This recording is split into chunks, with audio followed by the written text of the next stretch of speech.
नमस्कार दोस्तों, learn with RJ में आपका स्वागत है।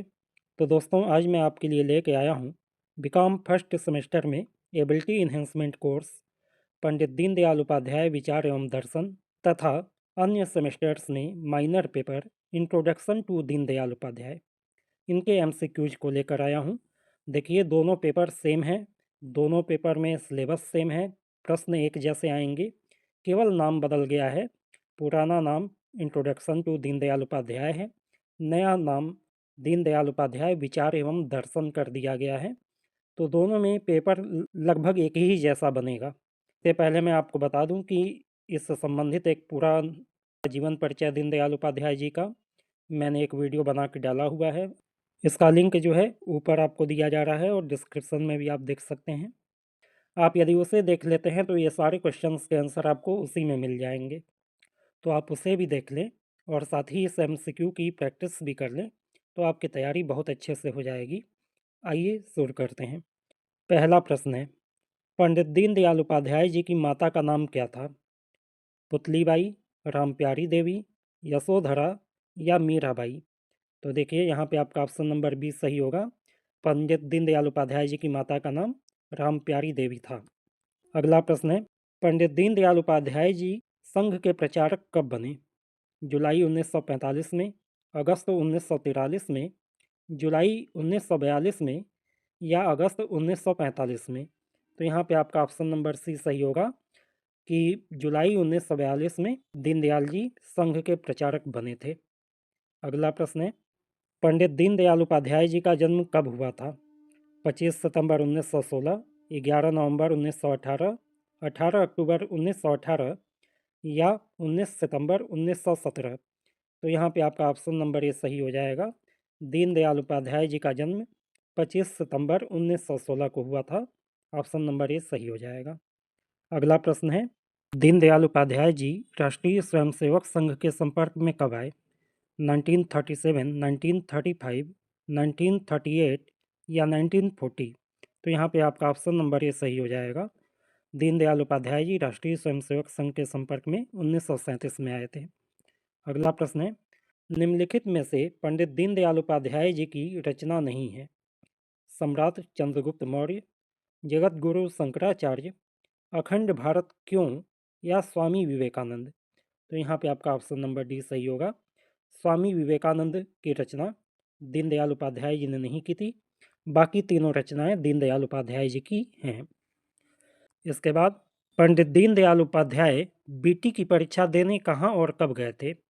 आगरा गए थे 1941 में, प्रयाग गए थे 1941 में, कानपुर गए थे 1942 में या लखनऊ गए थे 1942 में? तो यहाँ पे आपका ऑप्शन नंबर बी सही होगा कि बीटी की परीक्षा देने दीनदयाल उपाध्याय जी प्रयाग गए थे और 1941 में ये गए थे। मानव की स्वाभाविक प्रवृत्ति क्या है? जीवित रहने की इच्छा, सहायता करने की इच्छा, प्रसन्न रहने की इच्छा या इनमें से कोई नहीं? तो दीनदयाल उपाध्याय जी ने यह बताया था कि मानव की स्वाभाविक प्रवृत्ति जीवित रहने की इच्छा है। ऑप्शन नंबर ए आपका सही होगा। अगला प्रश्न है, उपाध्याय जी ने राजनीतिक दलों को कितने भागों में विभाजित किया था? 3, 4, 5 या 6? तो पंडित दीनदयाल उपाध्याय जी ने राजनीतिक दलों को 4 भागों में डिवाइड किया था। ऑप्शन नंबर बी आपका सही हो जाएगा। भारतीय जनसंघ के प्रथम राष्ट्रीय अध्यक्ष कौन थे? डॉक्टर श्यामा प्रसाद मुखर्जी, डॉक्टर सर्वपल्ली राधाकृष्णन, श्री विश्वेश्वरैया या पंडित दीनदयाल उपाध्याय जी? तो यहाँ पे आपका ऑप्शन नंबर ए सही होगा। भारतीय जनसंघ के प्रथम राष्ट्रीय अध्यक्ष डॉक्टर श्यामा प्रसाद मुखर्जी थे। अगला प्रश्न है, दीनदयाल उपाध्याय जी के छोटे भाई का नाम क्या था? शिवदयाल, शिवपाल, शिवशंकर या चुन्नीलाल? तो यहाँ पे भी आपका ऑप्शन नंबर ए सही होगा। दीनदयाल उपाध्याय के भाई का नाम, छोटे भाई का नाम शिवदयाल था। अगला प्रश्न है, उपाध्याय जी के अनुसार आर्थिक प्रजातंत्र का मापदंड क्या है? प्रत्येक को शिक्षा का अधिकार, प्रत्येक को काम का अधिकार, प्रत्येक को स्वतंत्रता का अधिकार या इनमें से कोई नहीं? तो उपाध्याय जी ने आर्थिक प्रजातंत्र के लिए ये मापदंड बताया था कि प्रत्येक व्यक्ति को काम का अधिकार होना चाहिए। ठीक है, ऑप्शन नंबर बी आपका सही होगा। दीनदयाल उपाध्याय जी के अनुसार मनुष्य की मूलभूत आवश्यकताएं क्या हैं? रोटी और कपड़ा, पढ़ाई और दवाई, मकान या उपर्युक्त सभी। तो यहाँ पे आपका ऑप्शन नंबर डी सही होगा। दीनदयाल उपाध्याय जी की फिलॉसफी कहती है कि रोटी, कपड़ा, मकान, दवाई और पढ़ाई, ये 5 चीज़ें मनुष्य की मूलभूत आवश्यकताएं हैं। पंडित दीनदयाल उपाध्याय जी क्या नहीं थे? भारतीय जनसंघ के नेता, अर्थशास्त्री, राष्ट्रीय स्वयंसेवक संघ के चिंतक या भारत के प्रधानमंत्री। तो यहाँ पे आपका ऑप्शन नंबर डी सही होगा कि दीनदयाल उपाध्याय जी कभी भी भारत के प्रधानमंत्री नहीं रहे। ये एक अर्थशास्त्री भी थे, जनसंघ के नेता भी थे और राष्ट्रीय स्वयंसेवक संघ के सदस्य एवं चिंतक भी रहे थे। अगला प्रश्न है, पंडित दीनदयाल उपाध्याय ने पूंजीवाद एवं समाजवाद अवधारणा के समानांतर कौन सी अवधारणा दी थी? धार्मिक मानववाद, धर्मनिरपेक्ष मानववाद, एकात्म मानववाद या इसमें से कोई नहीं। तो यहाँ पे आपका ऑप्शन नंबर सी सही होगा। दीनदयाल उपाध्याय जी ने समाजवाद और पूंजीवाद के समकक्ष एक अवधारणा निकाली थी, एकात्म मानववाद की। अगला प्रश्न है, पंडित दीनदयाल उपाध्याय जी के पिता कौन थे? करमचंद, शिवदयाल, भगवती प्रसाद या चुन्नीलाल शुक्ला। तो यहाँ पे आपका ऑप्शन नंबर सी सही होगा।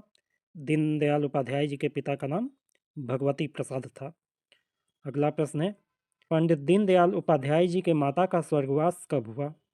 9 अगस्त 1920, 10 अगस्त 1923, 8 अगस्त 1924 या 18 अगस्त 1920। तो यहाँ पे आपका ऑप्शन नंबर सी सही होगा। 8 अगस्त 1924 को दीनदयाल उपाध्याय जी की माता का निधन हुआ था। अगला प्रश्न, भूमि एवं जन दोनों को मिलाकर बनता है राज्य, देश, सभा या ग्राम। देखो, जमीन यानी भूमि और जन यानी व्यक्तियों को जब मिला दिया जाता है तो देश बनता है। ऑप्शन नंबर बी आपका सही हो जाएगा। अगला प्रश्न है, उपाध्याय जी के नाना जी का नाम था भगवती प्रसाद, चुन्नीलाल शुक्ला, हरिदयाल या हरिराम उपाध्याय। तो उपाध्याय जी के नाना जी का नाम चुन्नीलाल शुक्ला था। ऑप्शन नंबर बी आपका सही हो जाएगा। अगला प्रश्न है, बुद्धि को विवेक पथ पर बराबर अग्रसर रखने का कार्य कौन करता है? धर्म, मन, शास्त्र या यज्ञ। तो यहाँ पे आपका ऑप्शन नंबर ए सही होगा। धर्म जो है बुद्धि को विवेक के पथ पर बराबर बनाए रखने का काम करता है। अगला प्रश्न है, पंडित दीनदयाल उपाध्याय निम्न में से किस समाचार पत्रिका से जुड़े रहे? स्वदेश, सरस्वती, नेशनल हेराल्ड या हिंदुस्तान टाइम्स। तो पंडित दीनदयाल जी स्वदेश नाम की पत्रिका से जुड़े हुए थे। ऑप्शन नंबर ए आपका सही होगा। अगला प्रश्न है, समष्टि के हित में अपने अस्थियों को हंसते हुए समर्पित करने वाले ऋषि कौन थे? महर्षि वाल्मीकि, सप्त ऋषि, अंगिरा या महर्षि दधीची। समष्टि के हित में अपने अस्थियों को हंसते हुए समर्पित किया था महर्षि दधीची ने। ऑप्शन नंबर डी आपका सही हो जाएगा। भारतीय संस्कृति के अनुसार मनुष्य के जन्म लेते ही उसके ऊपर 3 ऋण होते हैं, 3 उधार होते हैं। निम्न में से कौन सा एक नहीं है? पितृ ऋण, मातृ ऋण, ऋषि ऋण या देव ऋण। तो देखो, ऋण 3 प्रकार के माने जाते हैं, पितृ ऋण, ऋषि ऋण और देव ऋण। मातृ ऋण दल जो है, इस नाम से कोई भी ऋण नहीं बताया गया है भारतीय संस्कृति में। दीनदयाल उपाध्याय जी के प्रति पितामह यानी परदादा का नाम क्या था? भगवती प्रसाद, चुन्नीलाल शुक्ला, हरिराम उपाध्याय या शिवदयाल। तो दीनदयाल उपाध्याय जी के परदादा हरिराम उपाध्याय जी थे। ऑप्शन नंबर सी आपका सही होगा। अगला प्रश्न है, डैश ही आदर्श है? संस्कृति, समाज, राजनीति या भक्ति। तो यहाँ पे आपका ऑप्शन नंबर ए सही होगा। संस्कृति को ही आदर्श माना जाता है। उपाध्याय जी की एक प्रमुख पुस्तक है राष्ट्र जीवन की एक दशा, एक प्रेम कथा, जगत गुरु शंकराचार्य या उपरोक्त सभी। तो यहाँ पे आपका ऑप्शन नंबर डी सही होगा। ये तीनों ही पुस्तकें उपाध्याय जी के द्वारा लिखित है। अगला प्रश्न है, विदेश नीति के संबंध में पंडित दीनदयाल उपाध्याय जी के व्यवहारिक सूत्र हैं। भारतीय परिस्थिति में पाकिस्तान और चीनी प्राकृतिक शत्रु हैं। राष्ट्रीय हितों में सहयोगी मित्र और असहयोगी शत्रु होते हैं। प्रतिरक्षा की पूरक पर राष्ट्र नीति होनी चाहिए या उपरोक्त सभी। तो देखो ये तीनों ही सूत्र दिया था दीनदयाल उपाध्याय जी ने। ऑप्शन नंबर डी आपका सही हो जाएगा। उपाध्याय जी को भारतीय जंग संघ के प्रथम अधिवेशन यानी कानपुर के अधिवेशन में कब महामंत्री नियुक्त किया गया? 1956, 1950, 1953 या 1952? यहाँ पे आपका ऑप्शन नंबर डी सही होगा, 1952।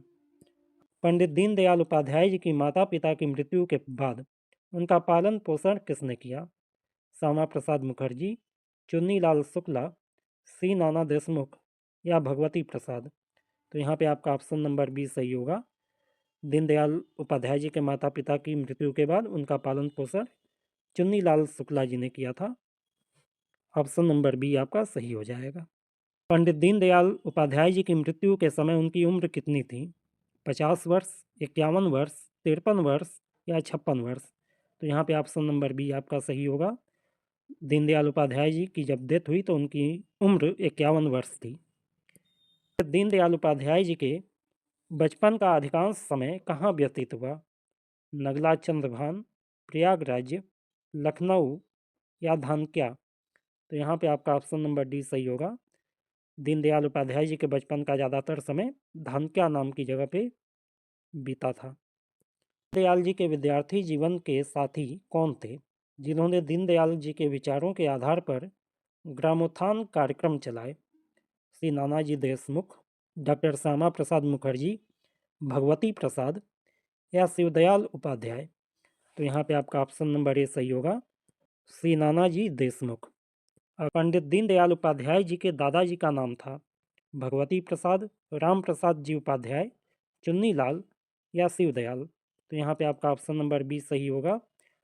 दीनदयाल उपाध्याय जी के दादाजी थे राम प्रसाद उपाध्याय जी।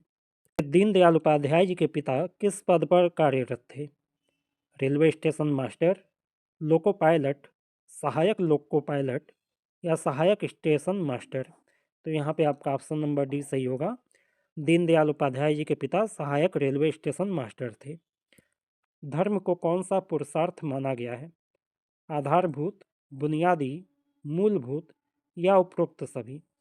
तो देखिए इन तीनों शब्दों का अर्थ एक ही होता है, इसलिए ऑप्शन नंबर डी आपका सही हो जाएगा, उपरोक्त सभी।